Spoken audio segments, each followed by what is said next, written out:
Welcome to Recurring Insight. It's the beginning of your upkeep, so it's time for another episode. I'm your host, Michael, and let's dive in. Today, we'll be going over blue Stax decks, featuring Urza Poly-Tyrant by Hauntz, Omen by Fenix and Callahanishere, and experimental Tendies by Pongo. Urza is extremely powerful. It's an outlet for infinite colorless mana and upgrades artifacts, which are already incredibly powerful in cEDH. Two of Urza's key weaknesses are its reliance on its commander and its color identity. I do want to stress that although non-polymorph decks aren't as reliant on their commander, this build, as it is on polymorph, really needs to power out Urza and keep him out. Due to this, it's strongest in the mid game. This means it needs to focus on surviving the early game and trying to win before the late game, as it can't grind as well as other decks. Stax is a bit of a misnomer for Lavinia. Although it does run a decent amount of Stax pieces, it's a control deck that uses lock pieces. It does run a decent amount of Stax pieces to slow the game down though. Derevi is interesting. It used to be a titan of cEDH, but has fallen out of favor due to its difficulty in closing out games. However, it can generate large amounts of mana and has incredible synergy with hate bears. This particular build is more proactive than some of the classic prison builds. This episode is kinda strange, as stack decks are very dependent on the meta they're playing in. It's normally not a good idea to play decks in a blind meta, so the decks are built for specific metas. To start, let's take a look at the combos. Urza runs Tidesbound Tyrant, which can generate infinite mana using 2 permanents as long as the permanents generate more mana than their combined CMC. It works incredibly well with Urza because Urza generates a construct that can be polymorphed into Tyrant and turns Cheerios like Mishra's Bauble into mana positive artifacts. It also runs Power Artifact and Grim Monolith. Rings of Brighthearth and Basalt Monolith are both too expensive, so they don't make the cut. Power Artifact is a dead card outside of the combo, but Mono Blue only has so many options. And, of course, Urza also runs the Dramatic Scepter combo. If you can produce 3 mana from non-land permanents, you can create infinite mana, and Urza makes it easier by turning Cheerios into mana-producing rocks. Lavinia doesn't really run any combos, instead running lock pieces. Knowledge Pool and Omen Machine create a lock with Lavinia or Drannith Magistrate. The pieces both cause spells to be cast without paying their mana cost, so they're counted by Lavinia. Additionally, they both cause spells to be cast from exile, which Drannith Magistrate doesn't let your opponents do. Derevi uses Emiel the Blessed to flicker Derevi, untapping a permanent that produces at least 4 mana. The permanent can be Cradle with at least 4 creatures, or Priest of Titania with at least 3 other elves on the field. However, if you control Kinnan, you can also use Bloomtender or Feyburrow Elder. The decks don't run a surplus of removal. The only removal spell they all run is Cyclonic Rift. They don't have red, so they can't abuse Dockside, which is the main mark against Rift. Additionally, they are slower decks, so they're more likely to be able to overload it. Urza runs Aether Spellbomb, as Urza can tap it for mana. Urza is also the only deck running Chain of Vapor. With Lavinia, Chain of Vapor can remove a lock piece, and Derevi is more focused on permanent removal.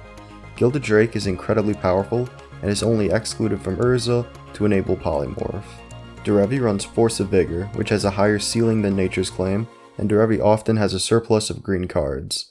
Lavinia, on the other hand, runs Disenchant as it lacks access to green. Skyclave Apparition was unexpected, even though it is universal removal. It makes the cut over Generous Gift, as Lavinia really does need to worry about combat after locking the board up. Swords to Plowshares makes it into both white decks, as they don't have access to Abrupt Decay or Assassin's Trophy. They're all a lot more active on the stack. They all run the best counterspells, as they have low CMC commanders, Fierce Guardianship is included. Urza and Lavinia both run a higher density of counterspells, running Counterspell, Dispel, Force of Negation, and Pact of Negation. The 2 white decks run Dovin's Veto and Silence, which are both insanely good. Derevi and Urza run Mitchcast, which may seem counterintuitive. However, Urza really isn't trying to get into the late game. Instead, it's focused on surviving the early game and keeping Urza alive, which Miscast can do very well. Urza also runs Muddle the Mixture, Narset's Reversal, and Spell Pierce. Muddle the Mixture is amazing, as it can tutor for Dramatic Reversal, Isochron Scepter, Grim Monolith, and Power Artifact. Narset's Reversal can also be used to steal an instant or sorcery, and can also be used to enable Twister loops. Spell Pierce is included in Urza for the same reason as Miscast. Let's move on to the Stax pieces. Starting with the Stax pieces that affect the mana base, only Urza runs back to basics, Tanglewire, and Trinisphere. Lavinia and Derevi run too many non-basics to include back to basics. Derevi breaks parity on Tanglewire and Trinisphere due to its ability to generate mana, but the build is trying to be more proactive by running the most efficient Stax pieces, and it doesn't have the synergy with them that Urza does. Additionally, for Lavinia, Trinisphere lets your opponents cast spells without paying their mana cost by just paying 3 for them. This also explains the lack of other tax effects. They're a massive non-bow with Lavinia. Root Maze makes it into Derevi as it can really slow down fetch lands. Static Orb and Winter Orb make it into both Urza and Derevi. Urza can tap them down on the end step before your turn, and Derevi can generate large amounts of mana. The orbs can be game changers in Urza, and are tutor targets if you expect the game to go long. Lavinia takes a more direct route by just wiping out the lands. They also run the pieces that attack artifacts and creatures. Lavinia runs Cursed Totem, which turns off Urza and Mana Dorks. Juntu Stakes and Tabernacle also make it into Omen pool, as Stakes turns off Dorks and Tabernacle taxes creature heavy decks. It's notable that Tabernacle doesn't make it into Urza. The Poly-Tyrant list is geared towards fighting ad nause decks, and thus views mid-range decks as a resource. Although Tabernacle does see play in the non-polymorph Urza decks, it can really harm Poly-Tyrant builds. Lavinia can afford to target creature heavy decks, as the commander hits ad nause decks hard. Linvala lets Derevi attack dorks without crippling itself, and it almost made it into Lavinia. Derevi isn't reliant on artifacts, so it turns them off with Oof and Null Rod, and slows them down even more with Root Maze. Then we've got a whole bunch of miscellaneous Stax pieces. Grafdigger's Cage and Rest in Peace make it into Lavinia. Cage turns off Polymorph and Urza, which doesn't have access to Rest in Peace. Narset makes it into Urza, as it relies pretty heavily on Twister loops, but unlike the other decks, it cuts Hull Breacher to allow Polymorph. Tormod's Crypt makes it into Urza as a graveyard hate replacement for Grafdigger's Cage, but it also allows you to Twister loop Windfall and mill your opponents out. Derevi invests less heavily into non-creature spells and interaction, so it can afford to run Deafening Silence and Grand Abolisher. Archon of Emeria, Aven Mindcensor, and Janeth Magistrate make it into both white decks because they're quality Stax pieces. For Archon of Emeria, I do want to note the absence of other similar effects. Archon is the best of them, as it attacks non-basic lands, and it can be used as a blocker in Lavinia. Being able to block with it and kill it is important, as it and Knowledge Pool lock you out of casting spells as well.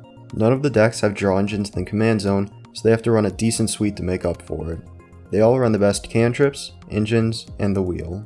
Urza runs Gitaxian Probe and a bunch of cards that only make it in for their synergy with Urza. Trail of Evidence is especially powerful, as you can produce more and more clue tokens, which you can tap for mana and crack for cards. Lavinia doesn't run as much card draw. Cephalid Coliseum lets you curb mana flooding. It doesn't make it into Urza, as it's not card positive, and the deck is on back to basics. Ghostly Pilferer, Jace, and Teferi provide recurring card advantage. Additionally, due to the nature of Lavinia's lock, losing to combat damage is a very real possibility, and these 3 cards help with this. Derevi takes advantage of having green. Thrasios, although not the most efficient, serves as an infinite mana outlet. Verity Circle doesn't stop your opponent's dorks, but it does let you benefit from them. I also want to point out the lack of Edric and Pilferer in Derevi. Edric lends itself to an even stacksier build of Derevi, like Bird Wizard on the decklist database, but here it's not as one-sided. The Spirit Rogue is an infinite outlet with the Emule combo, but the deck is running a decent amount of outlets already, and it doesn't provide enough value outside of the combo. Urza and Lavinia both run Preordain, Top, and Windfall. Derevi runs Artifact Hate, so Top doesn't make the cut there.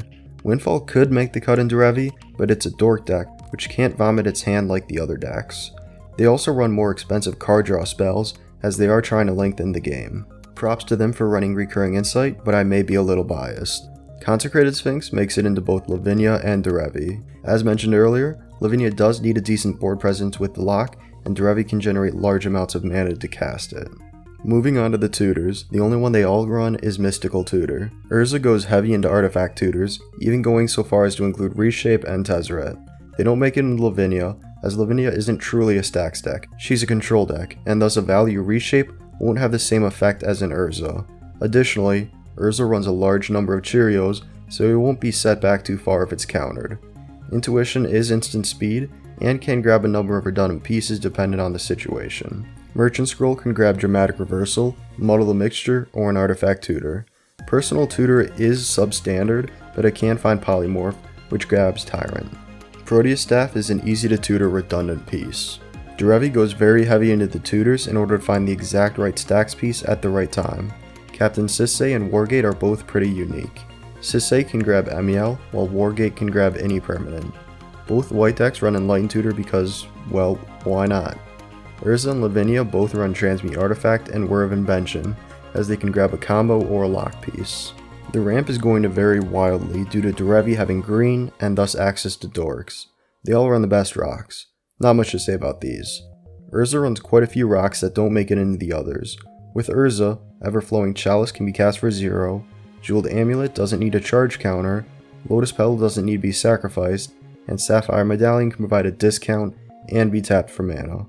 Jeweled Lotus is insane and can enable a turn 1 Urza. If Urza's already out, then it's a mock Sapphire, and it's hard to complain about that. Lavinia, lacking Urza's ability, has to resort to the 2 CMC artifacts. Brawl provides a discount and serves as a blocker, while Inspiring Statuary lets you use utility artifacts to ramp.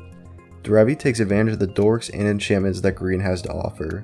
Utopia Sprawl and Wild Growth are especially powerful due to their synergy with Derevi. Lavinia and Urza do have a decent amount of overlap, running additional fast mana and Urza. Then we have the miscellaneous cards that don't fit into one category. Copy Artifact can serve as a piece of ramp, or it can be used for dueling scepters. Amiria's Call and Lavinia can be used to beef up your board presence, but realistically, it's almost always just played as a land. Noxious Revival makes it into Derevi because Phyrexian mana is insane. Phantasmal Image makes it into Lavinia, and Savine's Reclamation can be used in Lavinia to recur a Stax piece. Phantasmal Image doesn't make it into Urza because it's on Polymorph. One of the best targets with Image is Dockside, and Derevi is running ways to shut it down, so it's only all right in there and thus doesn't make the cut. In general, we can see that they all have a decent presence on the stack, although they are relatively light on removal.